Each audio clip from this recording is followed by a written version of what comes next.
ఇక్కడ స్త్రీ తన గర్భమున పుట్టిన బిడ్డను కరుణింపకుండా తన చంటి పిల్లను మరచునా, వారైనా మరచుదురు గాని నేను నిన్ను మరువను. దేవునికి స్తోత్రం కలుగును గాక. హల్లెలూయా. ఏమనుకుంటున్నారు ఇక్కడ?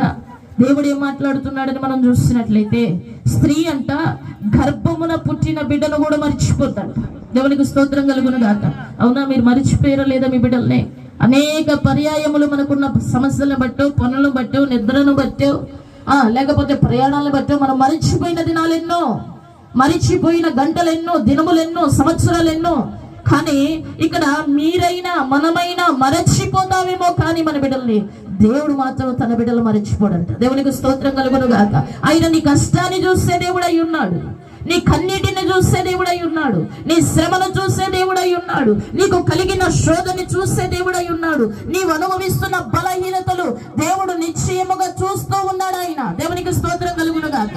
అయితే ఇక్కడ నువ్వు అనుకుంటున్నావు ఆయన మమ్మల్ని మరచిపోయాడు, ఆయన మమ్మల్ని విడిచిపెట్టాడు, ఆయన మమ్మల్ని చేయి విడిచిపెట్టాడు, అందుకని మా జీవితాలు, మా కుటుంబాలు ఎలా ఉన్నాయని నువ్వు అనుకుంటున్నావు. కానీ ఈ రాత్రి ప్రభు సెలవిస్తున్న వాక్యంతో తెలుసా, గర్భమున పుట్టిన బిడ్డనైన తల్లి మరిచిపోతుందేమో, కానీ నేను నిన్ను మరువను. దేవునికి స్తోత్రం కలుగును గాక. ఈ రాత్రి